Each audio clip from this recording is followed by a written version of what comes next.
택함받은 자의 열매라는 제목을 가지고 함께 말씀의 은혜를 함께 나누기 원하는데요. 서로 인사할까요? 사랑합니다. 축복합니다.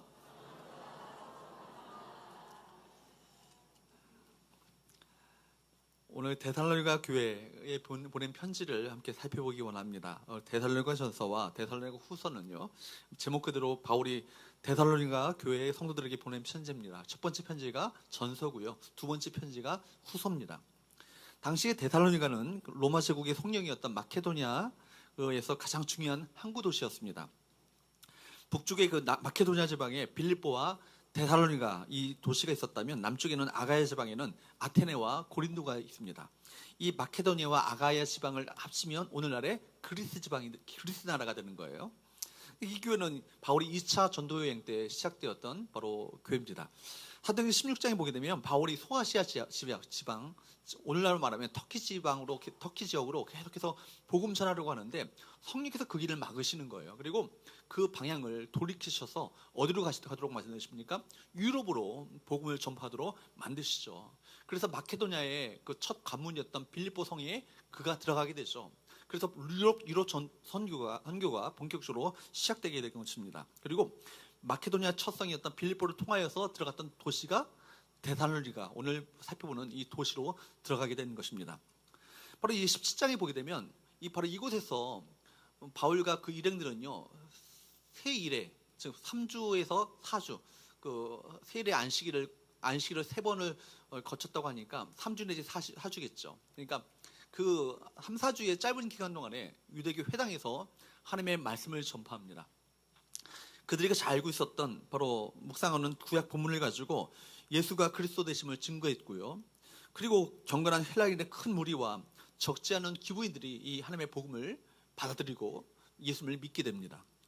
다른 지역에 비해서 매우 짧은 기간 머물고 또 복음을 전파했음에도 불구하고 아주 건강하고 영향력 있는 아름다운 교회가 그 지역 가운데 세워지게 된 거예요.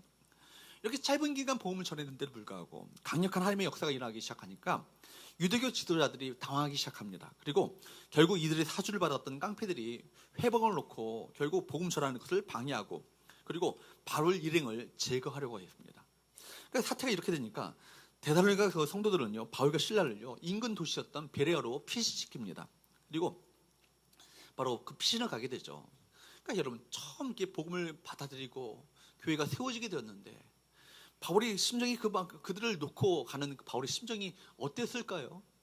마치 갓 태어난 아기를 놓고 가는 어미의 심정과 같이 그런 안타까운 마음을 가지고 그들이 떠나게 됐을 것입니다. 영적으로 어린아이가 같은 데살로니가 교회 성도들과 헤어짐으로 말미암아 그 애정과 관심은요, 바울의 마음 가운데 가득했던 것입니다. 계속되던 그 전도 여행 중에 바울은 디모데를요, 데살로니가 교회에 파송하게 됩니다. 그래서 바울 대신하여서 그들을 또 돌보도록 이렇게 했는데 바울은 이게 바로 베레와를 거쳐서 아테네와 고린도 주축에서 복음을 증가하고 있었고, 이 데살로니가에 파송되었던 디모데는 바울에게 데살로니가 교회 성도들의 소식을 그들에게 또 바울 일행에게 전하게 되는 것이죠. 그들 통해서 들려오는 소식이 어떤 소식입니까? 많은 핍박이 있었고 환란이 있었고 어려움이 있었음에도 불구하고 그들이 흔들리지 아니하고 견고하게 서서 복음을 받아들이고 또 복음을 전파하며 그 믿음의 소문들이 각처에 퍼지게 되었다. 이 기쁜 소식을 전하게 되는 거예요. 그래서 우리는 이 믿음에 대해서 매우 기뻐하면서 마음 가운데 감동을 받으면서 바울이 이런 고백을 합니다. 2절 말씀을 보도록 할까요? 같이 한번 읽어보도록 합니다. 시작.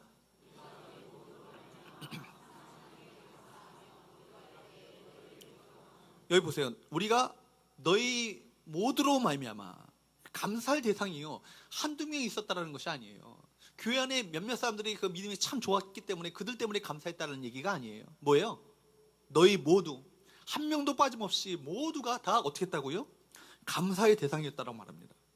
감사의 대상이었고 성도들 모두가 감사의 대상이었고, 항상 그 기도 시간 내내 마음 가운데 감사의 그 고백을 할 수밖에 없는 바로 그런 시간적인 모두, 또 기억하는 모두가 누구에 대한 어떤 그리움이에요? 데살로니가 교회 성도들을 향한 그리움이에요. 그러니까 원문을 보게 되면요, 이게 모든이란 말 자체가 계속해서 그들 대상 자체가 또 시간 자체가 기억하는 모두가 다 데살로니가를 향한 교회 성도를 향한 어떤 그런 바울의 마음이 그 가르쳤음을 우리 성경은 그렇게 기록하고 있는 거예요. 바울의 마음 가운데 누가 그 마음 가운데 중심 가운데 자리 잡고 있습니까? 데살로니가 교회 성도를 향한 그리움과 그들 향한 감동과 감격과 감사의 제목들이 그 마음 가운데 넘쳐나고 있었음을 성경은 우리에게 말씀해 주고 있는 것이죠. 뿐만 아니라 8절 한번 볼까요? 또 심지어가 어떻게 해야 됩니까? 8절 말씀을 보도록 합니다. 시작.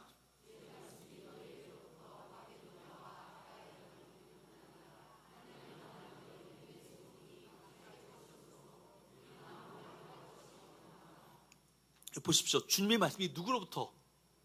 너희가 누구예요? 데살로니가 교회로부터 시작하여서 마케도니아와 아가야, 그러니까 그리스 전역에 그 복음이 전파되기 시작한다는 거예요. 복음의 전파의 센터가 되어졌던 그 교회가 됐다라는 거예요. 뿐만 아니라 하나님을 향한 너희 믿음의 소문이 또 뭐예요? 각처에 퍼졌다. 얼마나 소문난 교회가 되었는지 우리는 아무 말도 할 말이 없다 말할 정도로 그들의 믿음 생활은요 참으로 독보적인 그 믿음 생활을 했다라는 것을 말씀하고 있어요. 또 2장에 넘어가게 되면 바울은 자신이 그들 가운데 들어간 것이 헛되지 않았다는 것을 않았다고 기뻐하면서 19절과 20절 말씀에 보면 어떻게 말씀하고 있는지 아십니까? 19절과 20절 말씀 2장 한번 읽어보도록 할까요? 시작.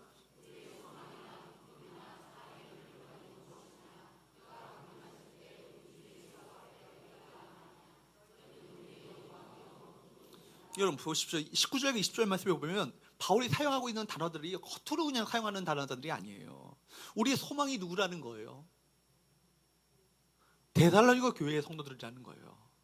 우리 기쁨이 누구라는 거예요? 데살로니가 교회 성도들이라는 거예요. 자랑의 면류관이 누구라는 거예요? 데살로니가 교회 성도들이라는 거예요. 뿐만 아니라 20절 말씀에 보면 뭐라고 하는 거예요? 우리의 영광이요 너희가 우리의 기쁨이라고. 보십시오.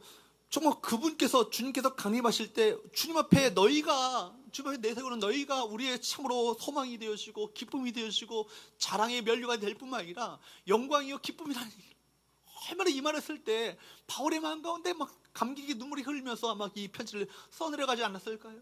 그들을 향한 그 아름다운 사랑의 마음을 가지고 그림에 사무쳐서 이 한마디 한마디를 써내려가지 않았을까요? 결국 바로 이 믿음은 이렇게 칭찬드릴 만한, 그리고 다른 사람들의 본이 될 만한 그런 믿음이 되었다는 거예요. 그렇다면 여러분, 데살로니가 교회가 어떻게 이렇게 짧은 기간에 바울의 마음 가운데 큰 감동과 감격을 주며 또 마게도냐와 아가야의 모든 믿는 자들의 본이 될 만한 그런 교회가 될 수 있었을까? 바로 그렇게 할 수 있었던 것은요, 그들이 바로 택함받은 자의 열매가 그들 가운데 있었다라는 거예요. 믿음의 내용이 있는데 3절과 4절 말씀을 보도록 할까요? 같이 한번 읽어보도록 할까요? 시작.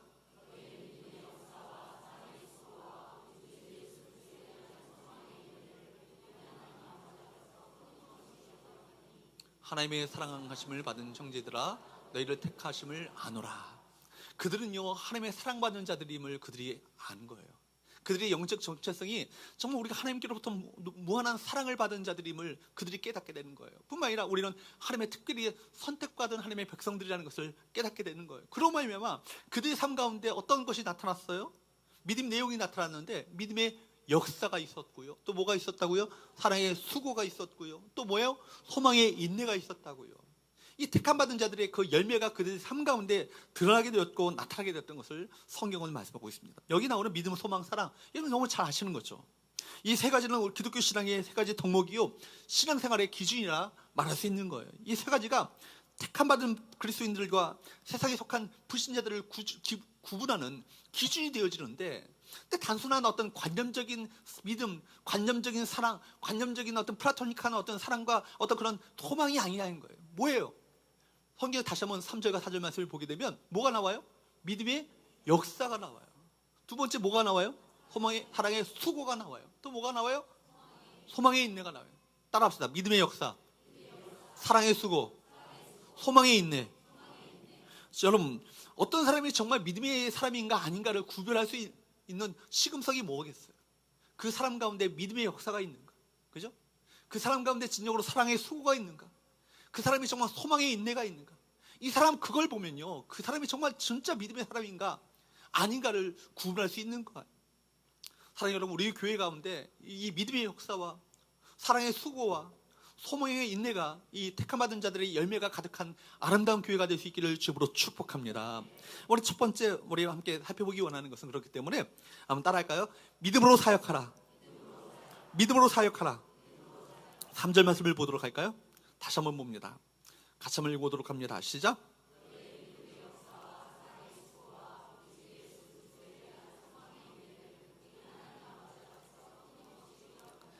데살로니가 교회 성도들을 향해서 떠올리면서 끊임없이 기억했던 것은 뭐냐면, 그들 가운데 기억했던 첫 번째는 뭐냐면, 그들 가운데 그들은 믿음의 역사가 있었다.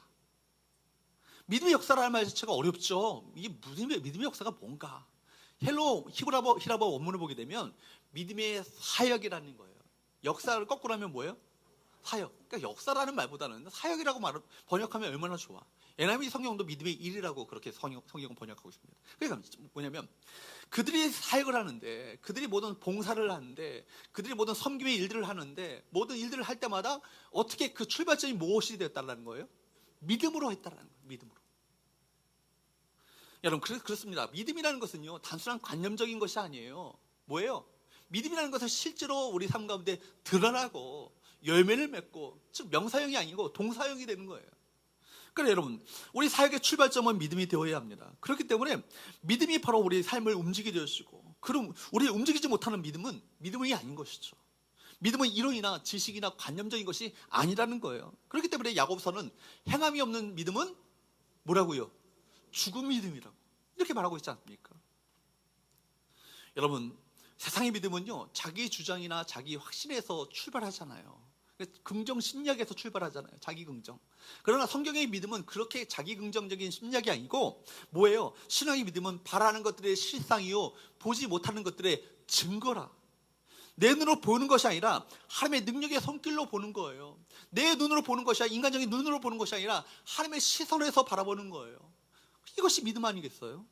눈에 보이는 것보다 눈에 보이지 않는 것이 중요하다는 것을 날마다 경험하는 건 아니겠습니까? 그렇기 때문에 하나님께서는요, 때로는 우리 삶을 믿음의 현장 가운데 내모시죠. 믿음으로 싸워나가는 그 현장 가운데 우리를 내모셔서 그 풍랑 가운데 걷도록 만드시고, 풍랑 가운데 믿음으로 싸우도록 만드시고, 주와 함께 걷는 것을 끊임없이 훈련하도록 만드시는 거예요. 그죠? 그냥 그렇기 때문에 믿음이라는 것은 누굴 바라보는 거예요? 누굴 바라보는 거예요? 하나님 바라보는 거예요. 환경을 바라보는 것이나 사람을 바라보는 것이나 문제를 바라보는 것이나 풍랑을 바라보는 것이 아니라 누굴 바라보고 걸어가셔야 된다고요? 주님 바라보고 걸어가셔야 된다고요. 이게 중요한 것이죠. 그러니까 마찬가지예요. 교회에서 사역할 때요, 사람 바라보고 사역하면 반드시 그 사람 다칩니다. 상처 입어요. 반드시 그 사람 상처 입고, 또 어떤 마귀에 휘달려요? 섭섭마귀에 휘달려요. 섭섭마귀. 교회 안에서 제일 역사하는 마귀가 섭섭마귀래잖아. 이거 뭐 섭섭마귀는요, 목사 선교사도 그냥 섭섭마귀 걸면요, 그냥 막 땅굴 파는 거예요. 그러니까 여러분 보세요. 그러니까 여러분, 모든 출발점이 무엇이 되어야 된다고요? 믿음으로 바라보시고, 믿음으로 주님 바라보면서 살아가게 될 때 주님이 보시잖아요. 주님이 아시잖아요. 주님이 갚아주시잖아요. 이거 믿는 사람은요, 사람 가운데 어떤 말을 듣는다 할지라도 섭섭하지 않아요. 내 마음 가운데 원통하지 않아요. 그죠? 내 마음 가운데 주님이 알아주시면 되는, 주께서 인정하시면 되는, 그죠? 주께서 갚아주시면 되는 그 자리로 나가게 되는 것이죠. 그렇기 때문에 믿음으로 살아가는 사람은요, 그 어떤 것도 그 삶을 방해할 수 없는 거예요. 그 어떤 것이 그 인생 가운데 방해가 되지 않아요.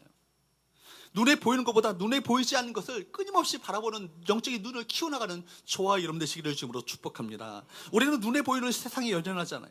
그래서 실패합니다. 사람들은 눈에 보이는 것만 실제하는 것을 여기고 거기에 매이고 거기에 지배를 받게 되는 거예요. 그러나 눈에 보이지 않는 것을 보게 되면 자유를 경험합니다. 눈에 보이는 것에 얽매임에서 해방되게 되는 거예요. 눈에 보이는 것, 여러분 사실은요, 영원할 것처럼 보이잖아요. 영원하지 않아요. 지나가는 거예요. 그림자와 같아요. 변해버립니다. 그게 결국 쇠퇴하고 변하는 거예요. 없어지고 마는 것입니다. 그렇기 때문에 눈에 보이는 것을 믿을 수 있겠어요? 눈에 보이는 것에 얽매이고 믿으면요, 내 마음 가운데 두려움이 찾아오게 되는 거예요. 그러나 우리가 실제가 되시는 바로 주님을 바라보게 될 때, 그 풍랑까지도, 눈에 보이는 풍랑까지도 잠잠케 하시는 주님을 믿고 신뢰하게 될 때 문제의 풍랑도 밟고 걸어가는 놀라운 역사가 나타나게 되는 거예요. 이 믿음의 싸움을요, 이거는 예배당 안에서 싸우는 것이 아니라 여러분의 삶의 현장 가운데, 세상 가운데서 싸워나가야 될 문제라는 얘기예요. 얼마나 예배당 문을 열고 나가는 순간부터가 여러분 우리 세상 가운데 얼마나 많은 수많은 사단의 공격이 있습니까?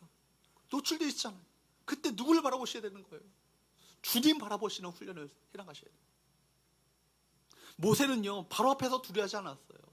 얼마나 대이집트 제국의 파라오, 얼마나 세상을 호령하는 그 위대한, 그 얼마나 엄청난 능력을 갖고 있는, 권세를 갖고 있는 왕입니까? 그 앞에 두려워하지 않을 수 있었던 이유는 뭐예요? 눈에 보이는 것은 아무것도 아니라는 것을 그가 알고, 이 천지만물을 지으시고 창조하시고 주관하시는 그분이 누구신가? 그분을 바라보니까요 그 마음 가운데 담대함이 생기는 건 아니겠어요? 그분이 내 곁에 함께 계시고 나를 붙들고 계시다는 것을 아는 순간 그 마음 가운데 담대함, 용기가 생기는 거예요. 여러분, 믿음은 엄청난 것입니다. 그렇기 때문에 시야가 바뀌게 되는 거예요. 마태복음 9장 23절 말씀을 보면 예수께서 말씀하시잖아요. 할 수 있거든요. 무슨 말이냐? 믿는 자에게는 능치 못할 일이 없느니라. 능하지 못할 일이 없다. 할 수 있거든요. 무슨 말이냐? 주님을 믿는 자들에게는 능하지 못할 일이 없다라고요. 믿음을 가지면요 그렇기 때문에 환경을 이길 수 있습니다. 그러므로 부활 신앙을 가진 사람을요 아무도 못 말려요. 왜요? 이 사람 부활 이후에 주어질 영광과 하나님 나라를 본 사람이요 이 땅 가운데 어떤 삶에 매일 수 있겠어요? 그래서 초월하며 연연하지 않고 그래서 뛰어넘을 수 있는 용기와 담대함이 생기지 않겠어요? 보이지 않는 세계를 바라보면서 믿음으로 사는 사람은요 눈에 보이는 것에 연연하는 것이 아니에요. 여러분, 그렇기 때문에 믿음을 가지고 사는 사람은요 세상 속에서 두려워하지 않습니다. 세상 속에서 짓눌리지 않아요. 세상 속에서 자신감을 가지고 당당하게 살아가게 되는 것이죠. 왜요? 주님 바라보니까, 주님을 믿고 신뢰하는 마음 가운데 있으니까 자신감이 생기는 건 아니겠어요? 당당하게 그 세상을 돌파하며 이겨나가는 건 아니겠어요? 그러니까 사실은 자신감이 아니고 뭐예요? 주신감이지. 그죠? 자기를 믿는 게 아니라 주신감이잖아요. 주님을 믿는 믿음을 가지고 나가게 되니까 그 마음 가운데 담대함이 생기는 거예요. 진정한 능력이, 용기가 생기는 건 아니겠습니까? 죽으면 죽으리이다. 그죠? 안희숙 여사가 일제시대 때 그 신사참배의 위협 앞에서 그가 그런 고백했던 것이 뭐예요? 죽으면 죽으리다. 그리고 두 번째 쓴 책이 뭐예요? 죽으면 살리라. 그죠? 부활신앙의 능력 아니겠어요? 사랑하는 여러분, 믿음의 눈을 뜨시기를 축복합니다. 또 이 육신의 눈도 뜨시기 바랍니다. 피곤하신 분들이 많이 계신 것 같아요. 보이지 않는 것을 보는 것, 이게 믿음이라는 거예요. 바울은요 감옥에 갇혀 있었지만 자유인이었습니다. 아무것도 없는 것 자 같으나 모든 것을 가진 자라고 스스로 고백하지 않습니까?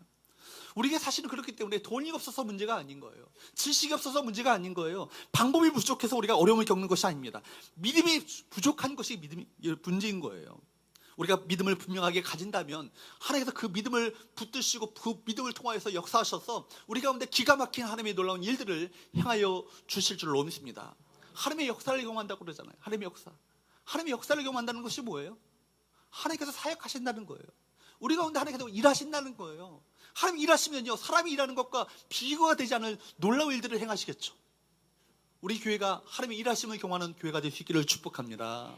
여러분, 그렇기 때문에요 믿음이 없으면요 하나님을 기쁘시게 할 수 없어요. 아무리 교회가 우리가 아름답게 성전을 건축한다 할지라도, 초대형 교회가 되어서 수만 명의 사람들이 이 교회 가운데 몰려든다 할지라도, 기가 막힌 어떤 그런 인테리어와 어떤 장식을 가지고 우리가 예배를 드린다 할지라도, 우리 한 사람 한 사람이 믿음으로 하나님 앞에 서지 않으면요 절대로 하나님을 기쁘시게 할 수 없다는 것을 기억하시기 바랍니다. 여러분, 믿음의 사역은요 살아있는 생동감을 가지고 믿음으로 주의 사역을 감당했음을 말씀하고 있는 거예요. 살아 역사하시는 믿음이 있으면요 가슴이 뜨거워집니다. 복음에 대한 열정이 생기죠. 기쁨과 감사가 넘칩니다. 세상을 변화시키는 하나님의 사역에 자원함으로 동참하게 되는 거예요. 여러분, 믿음장으로 알려진 히브리서 11장 말씀을 한번 보세요. 거기에 보면은 기라성과 같은 믿음의 사람들의 어떤 그런 이야기들이 담겨지고 있잖아요. 거기 보십시오. 여러분, 그들이 지식 있는 사람들이에요. 재물이 많은 사람들이에요. 그들에게 훌륭한 백그라운드가 있습니까? 어떤 배경이 있는 것이 아니잖아요. 한 가지 살아계신 하나님을 믿고 보이지 않는 하나님을 보이는 것 같이 그들이 바라고 소망하고 그들이 행동했기 때문에 그들 가운데 하나님이 역사하심을, 일하심을 그들이 체험한 것 아니겠습니까? 내일만 의지하면요 쓰러질 수밖에 없어요. 사람 바라보면요 내 마음 가운데 실망감이 찾아와요. 사람은 믿을 대상이 아니고요 사랑해 줘야 될 대상이에요. 여기 계신 목사 김유태 목사도요 믿을 대상 아니에요. 절 믿지 마세요. 절 믿지 마시고 어떨 대상이라고요? 사랑해 줄 대상이에요. 여러분 안 그런 것 같죠? 여러분들 믿을 사람 한 명도 없어요. 누구만 믿으셔야 돼요? 하나님만 믿으셔야 돼요. 하나님만 여러분 신뢰하고 믿을 대상이지, 사람은요 믿을 대상이 아니고요, 우리가 용납하고 품어주고 또 사랑해줘야 될 대상인 거예요. 주님께서 말씀하시잖아요. 너희가 세상 환난을 당하나 담대하라, 내가 세상을 이겼노라 말씀하셨잖아요. 그렇게 주님께서 선언하셨어요. 실패자의 모습으로 십자가에 달려 죽으셨지만 여러분 다시 부활하심으로 말미암아 모든 죄와 죽음과 사탄의 모든 권세를 깨뜨리시고 승리하셨습니다. 믿으십니까? 그 주님이 저와 여러분과 함께 하시겠다잖아요. 그걸 바라보고 믿는 사람, 그 사람이 진짜 세상을 이기는 거예요. 그렇기 때문에 요한일서 5장 4절 말씀에 보면 이런 말씀을 하죠. 같이 한번 읽어보도록 할까요? 시작.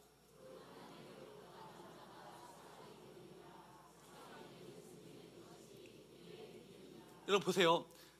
누가 세상을 이긴대요? 누가 세상을 이긴대요? 하나님께로부터 난 자들이 세상을 이긴대요. 우리 모두가 세상을 이기는 사람들이 될 수 있기를 축복합니다. 근데 그들이 무기가 있어요. 세상과 맞서 싸워 이길 무기가 있다고요. 뭐예요? 믿음이라는 거예요. 믿음. 사단이 우리를 불화살을 통해서 끊임없이 쏘아대잖아요. 우리 넘어뜨리게 만들고, 우리 좌절하게 만들고, 절망하게 만들고, 세상 가운데 실패하도록 만들도록 그 불화살을 쏘아댈 때 믿음의 방패를 기치 들고 성령의 검을 싸워 나갈 때 영적 전쟁에서 승리하는 것 아니겠어요? 그러므로 여러분, 데살로니가 교회와 같이 믿음으로 사역하는 저와 여러분 되시기를 축복합니다. 믿음으로 말미암아 하나님의 친히 우리 가운데 일하시고 역사하심을 경험하는 교회가 되어야 되죠. 그렇기 때문에 다른 것을 먼저 구하기보다 여러분 우리 모두 가운데 믿음을 먼저 구하십시오. 주님, 내가 믿음으로 싸워나가기 원합니다. 믿음으로 사역하기 원합니다. 믿음으로 섬기겠습니다. 믿음으로 충성하겠습니다. 믿음으로 주의 일들을 감당하겠습니다. 이렇게 감당할 때 우리 가운데 하나님께서 친히 우리 믿음의 사역의 열매를 우리 가운데 맺게 하시는 거예요. 믿음에 따라 하나님의 사역에 동참하시는 그 삶을 살아가게 될 때 어떤 인생의 위기가 오고 고난이 닥쳐온다 할지라도 오직 믿음으로 내가 주님만 바라보겠습니다. 사람 바라보지 않고 사람의 말에 귀 기울이지 않고 주님만 바라보며 이 일을 감당하겠습니다 라고 할 때 주님께서 마침내 우리 가운데 갚아주시는 은혜를 베풀어 주시잖아요.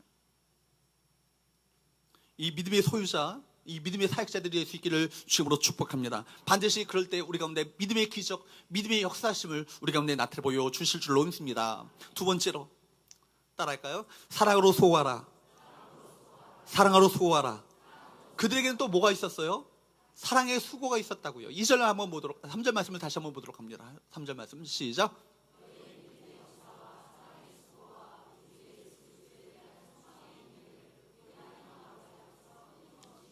바울이요 하나님 앞에 끊임없이 기억했던 것이 있어요. 데살로니가 교회 성도들의 뭐예요? 사랑의 수고. 이 말은요, 직역하면 수고라는 말 자체는 고통이라는 말이에요. 즉 말하자면 사랑의 고통이에요.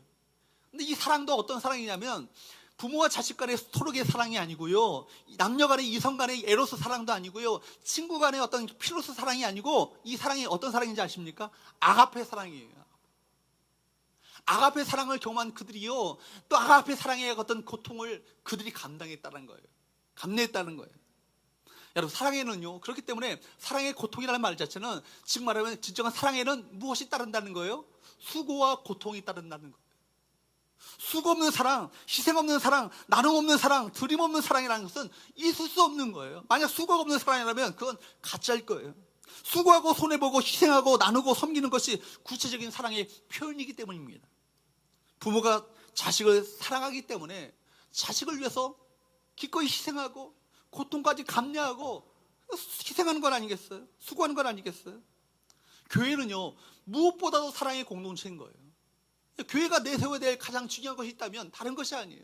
사랑의 공동체. 이것이 교회인 거예요. 이게 교회의 본질인 거예요. 교회의 머리 되시는 주님이 사랑이시기 때문입니다. 사랑의 교회에 가보면 그 앞에 커다랗게 글씨 썼잖아요. 하나님은 사랑이시라. 교회 전면에 그 앞에 하나님은 사랑이시라는 말을 썼어요. 교회 그 본질이 그거예요. 하나님은 사랑이시기 때문에 하나님의 백성들은 반드시 사랑의 공동체가 되어야 하는 것이죠.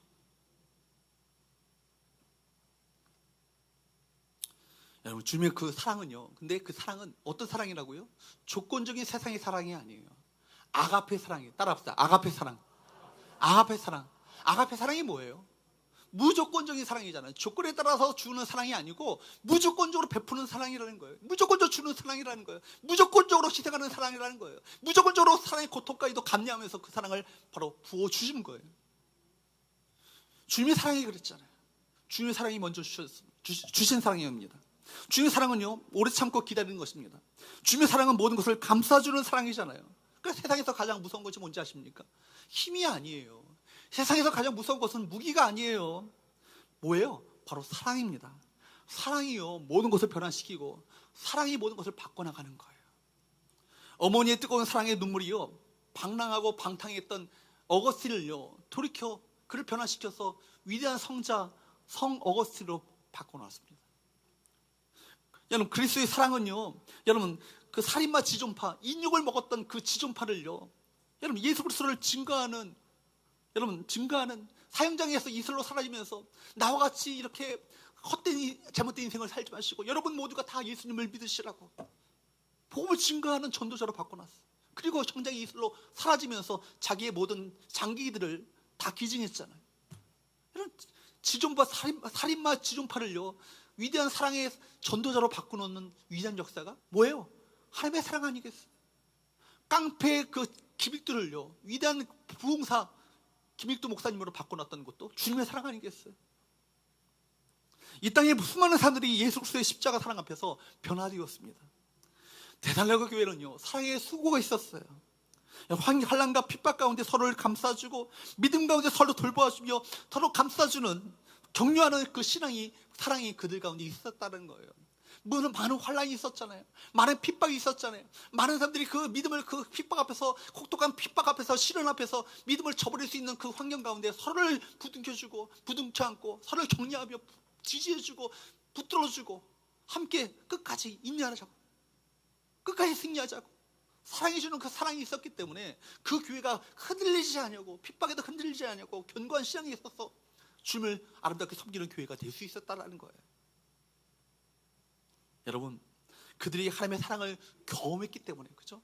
아가페 사랑을 경험했기 때문에 또 그 사랑이 다른 형제를 향한 사랑으로 흘러갈 수 있었다는 거예요.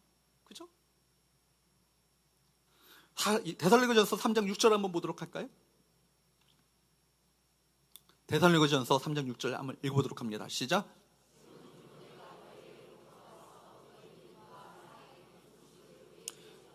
여러분, 디모데가 왔어요. 사역하고 있던 디모데가 와가지고 이 얘기를 들려주는데, 소식을 전하는데 어떤 소식이에요? 믿음과 사랑이 그들 가운데 가득하다고, 이런 기쁜 소식을 바로 그들에게 글을 통해서 받게 되는 거예요. 얼마나 바울 마음 가운데 감격이 있었겠어요. 그리고 데살로니가전서 4장 9절 말씀을 한번 보세요. 그들의 어떤 사랑했던 사랑의 모습들을 듣게 되니까 무슨 얘기를 합니까? 시작.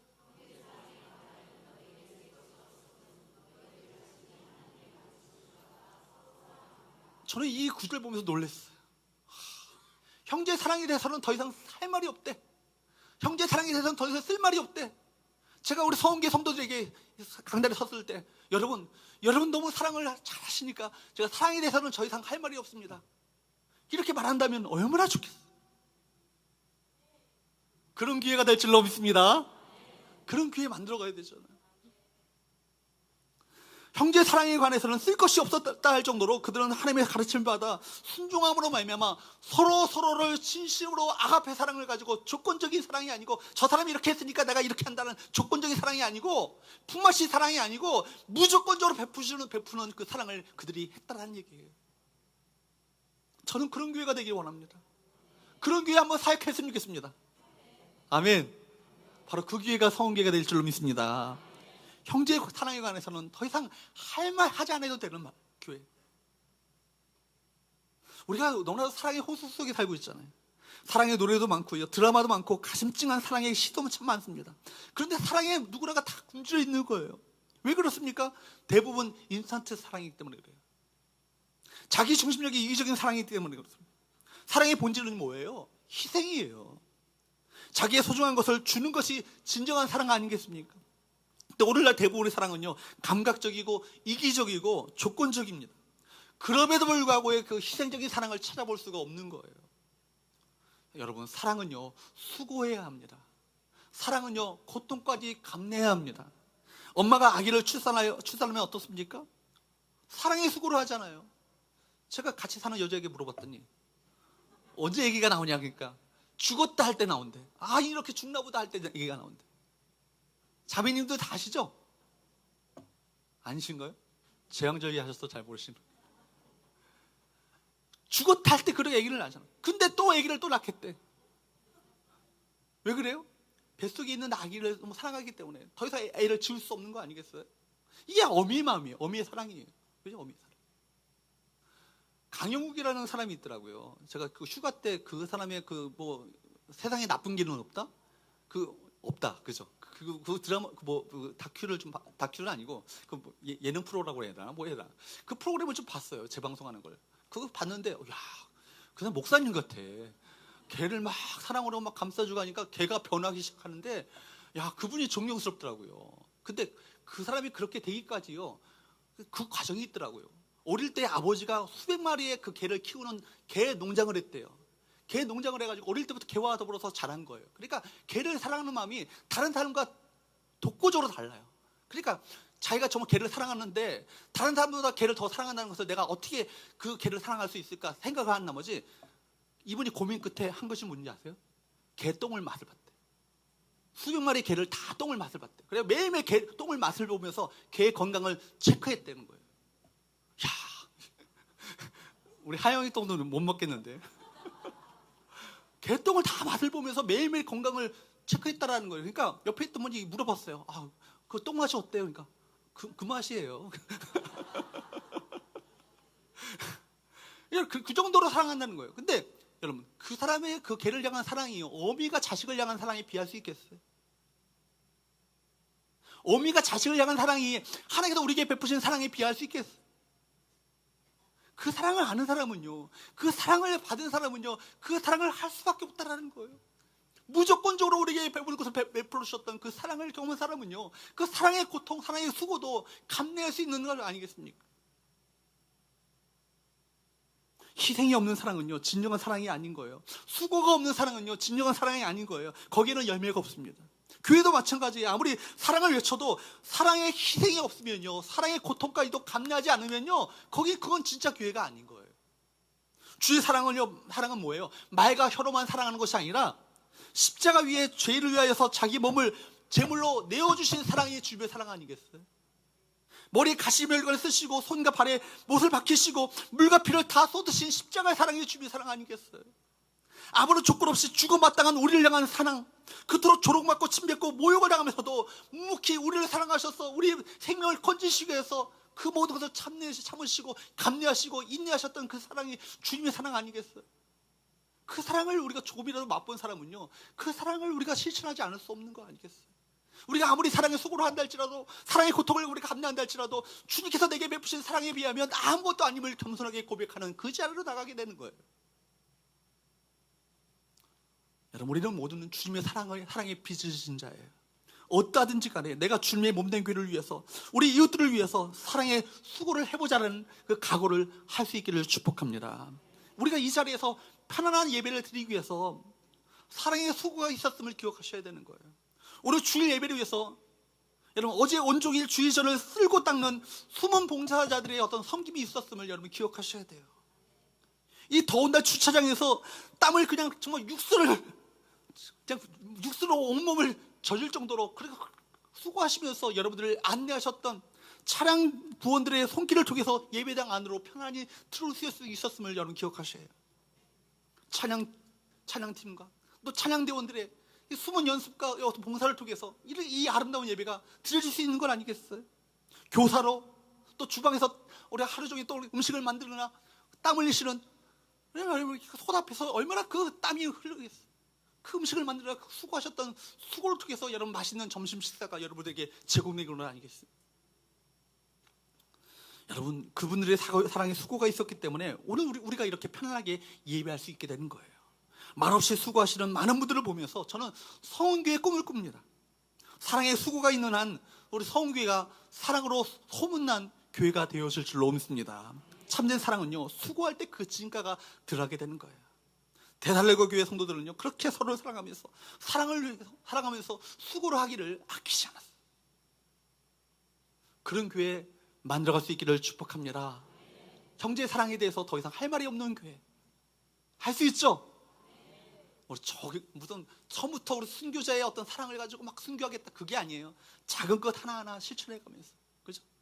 작은 것 하나 용납하고, 작은 것 하나 용서하고, 작은 것 하나 품어주고, 작은 거 하나 내가 참고 인내하면서 사랑을 실천하게 될 때, 우리 교회가 어느덧 갈보리 십자가 언덕 그 너머에 아름다운 사랑의 공동체로 세워지게 될 줄로 믿습니다. 세 번째, 마지막으로 따라합시다. 소망으로 인내하라. 소망으로 인내하라. 여러분 3절 한번 다시 한번 보세요. 그들 가운데는요, 믿음의 사역이 있었고요, 또한 사랑의 수고가 있었고요. 그것만이 아니에요. 한번 3절 말씀을 읽어보도록 합니다. 시작.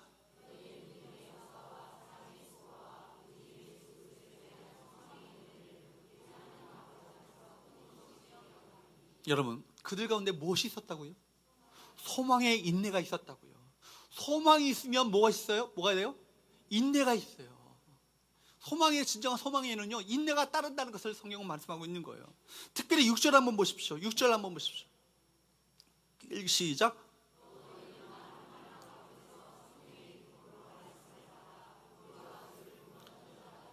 당시에 데살로니가 교회는요, 무엇이 있었다고요? 많은 환란이 있었다고요. 조금 어려움 정도가 아니에요. 목숨의 위협을 받는 심각한 핍박과 박해와 환란이 있었다는 것을 성경은 말하고 있습니다. 많은 환란이 있었고 신앙생활하는 것 때문에 많은 어려움을 겪었고 박해를 받았습니다. 그럼에도 불구하고 그들이 소망을 가지고 인내할 수 있었다라고 성경은 말하고 있는 거예요. 분명히 그런 상황 가운데 믿음을 지키는 것이 쉽지 않았을 거예요. 내가 이렇게까지 예수를 믿어야 돼?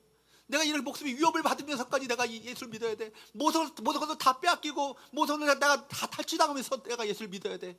이렇게 생각하며 교회를 떠나는 사람들도 많이 있었을 거예요.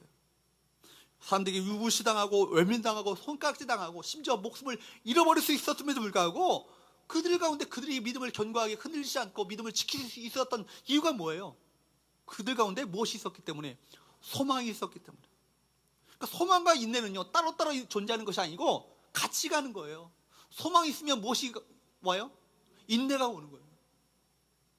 소망이 없기 때문에 인내하지 못하는 거예요. 소망이 있으면 인내합니다. 여기서 말하는 소망은 뭐예요? 한번 다시 한번 3절 말씀을 띄워줄 수 있나요? 3절 말씀 같이 한번 보게 되면, 여러분, 믿음의 역사와 사랑의 수고와 무슨 소망이 있네요? 우리 주 예수 그리스도에 대한 소망이 있네요. 단순한 막연한 소망이 아니라는 거예요. 막연한 잘 되겠지 않은 그런 막연한 소망이 아니라 뭐에 대한 소망이에요?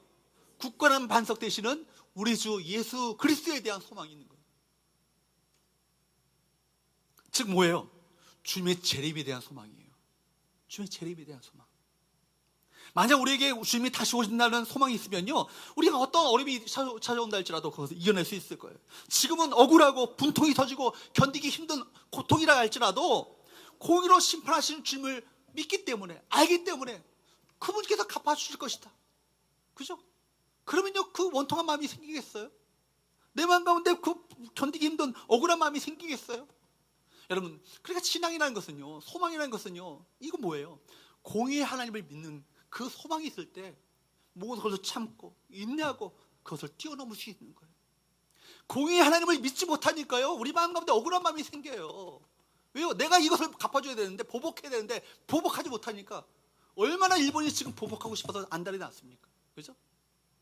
공의 하나님을 믿으면요, 그거 억울하지 않아요. 하나님께서 처리하실 것이거든요. 하나님께서 갚아주실 것이거든요. 내가 주를 위해서 수고한 거, 주를 위해서 희생한 거, 주를 위해서 헌신한 거 목사도 못 봤어. 나 혼자 아는데 이거 누가 알지? 누가 하셔요? 하나님이 하셔요. 그죠? 때로는 내가 억울하게 고통을 당했어. 억울하게 어떤 시련을 당했다고. 억울하게 때로는 상처를 받았어. 그러나 이거 뛰어넘을 수 있는 그 이유가 뭐예요? 누가 보셔요? 하나님이 보셔요. 누가 갚아주셔요? 하나님이 갚아주셔요. 그 공의 하나님을 믿는 믿음이 쏙 내 안에 들어오면요, 내 마음 가운데 원통한 거, 억울한 거 다 뛰어넘을 수 있는 그 믿음으로 성장하게 된다는 거예요. 이 믿음이 참 중요한 거예요. 그 믿음이 없기 때문에 억울하고 원통하고 내 마음 가운데 하고 싶은 마음이 가득한 것 아니겠어요? 여러분, 지금 그러나 이들이 이 수많은 환난 가운데 그들의 마음 가운데 끝까지 인내할 수 있었던 것은요, 이 하나님에 대한 그 믿음이 있었기 때문에 그래요. 바로 주님께 대한 분명한 소망이 있었기 때문에, 주님께서 다시 오시면, 진림하시면 모든 것을 다 끝난다, 선악간에 주께서 갚아주실 것이다, 이 확신이 있었기 때문에 그 소망 가운데 그들이 끝까지 참고 인내할 수 있었던 것 아니겠습니까? 말하자면 데살로니가 교회 성도들은요, 그냥 교회에 출석하는 정도로 예수 믿은 것이 아니라 분명한 믿음의 색깔을 드러냈습니다. 믿음으로 행동했고, 사랑으로 수고했고, 소망으로 끝까지 인내할 수 있었다는 거예요. 우리 중에 누군가가 당시에 데살로니가 교회 성도들을 바라보았다면, 금방 그 사람은 그렇게 얘기할 거예요. 저 사람이야말로 지금 진짜 예수쟁이라고, 진짜 예수 믿는 사람이라고 아마 그렇게 인정했을 것입니다. 알아보았을 것입니다. 그런데 불행하게도 우리 중에 많은 분들이, 저 포함해서 오랫동안 신앙생활을 하고 있지만 이런 믿음의 색깔을 세상 가운데 분명하게 드러내지 못하는 경우가 많이 있어요. 예수 믿기는 하지만 주변 사람들이 자신이 그리스도인인 것을 알지 못합니다. 내 말과 행동과 내 삶이 예수를 믿지 않는 사람과 똑같기 때문에 그러죠. 그러나 어떤 경우에는 우리가 나는 예수 믿는 사람이라고 말하지 않아도, 선전하지 않아도 어느 순간에 주위에서 다 알아봐요. 왜냐하면 우리 행동에는 믿음이 있고, 우리의 어떤 수고에는 사랑이 담겨져 있고, 환난과 어려움을 당해도 소망으로 인내하는 모습을 보여주기 때문에. 여러분의 믿음의 색깔은 어떻습니까? 다른 사람이 알아볼 정도로 색깔이 분명합니까? 아니면 믿음의 색깔이 다 퇴색되고 희미해져서 주변 사람들이 도저히 여러분들을 바라봐서 예수쟁이라고 알아볼 수 없을 만큼 희미해져 있습니까? 사랑하는 여러분, 여러분이 묻겠습니다. 주님의 재림에 대한 소망이 있습니까? 주님이 다시 오시면 여러분 공의로 심판하실 것을 믿으십니까? 그래서 주님을 믿는 주의 백성들은 영광스러운 삶을 살게 될 것을 소망하십니까? 그렇다면 세상을 이기는 믿음이 될 거예요. 소망으로 그것을 인내하며 뛰어넘는 삶을 살게 될 거예요. 우리 데살로니가 교회 성도들과 같이 소망 가운데 인내하시는 저와 여러분 되시기를 주심으로 축복합니다. 현재의 고난은 장차 다가올 영광과 좋게 비교할 수 없도다. 바울의 고백 아니에요. 현재의 고난은 장차 다가올 영광, 하나님 나라의 영광과 비교거리가 되지 않는다고. 그렇기 때문에 내가 끝까지 인내하겠다고, 끝까지 이 모든 것을 참고 견디겠노라고, 끝까지 이 사명을 끝까지 내가 중도에 포기하지 않고 달려갈 길을 끝까지 마치겠노라고. 그 삶을 살았던 사람이 누구예요? 바울이었고요, 1세기 그리스도인들이었다는 거예요.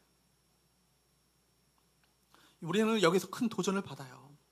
한 달도 채 되지 않는 짧은 기간에 복음을 전했던, 역사도 참 역사라고 하기도 뭐한 다 초신자들이었던 그 교회였고, 세상 가운데 어떤 뛰어나서 부귀영화를 누리는 사람들도 아니었고, 권력자들도 아니었고, 사실은 데살로니가 교회에 많은 핍박을 받는 소수의 많은 그 교회가 이 우상으로 가득한 이 도시를요 뒤엎고 변화시키는 교회가 되어서 소문난 교회로 믿는 자들이 본이 되었던 교회가 될 수 있었다면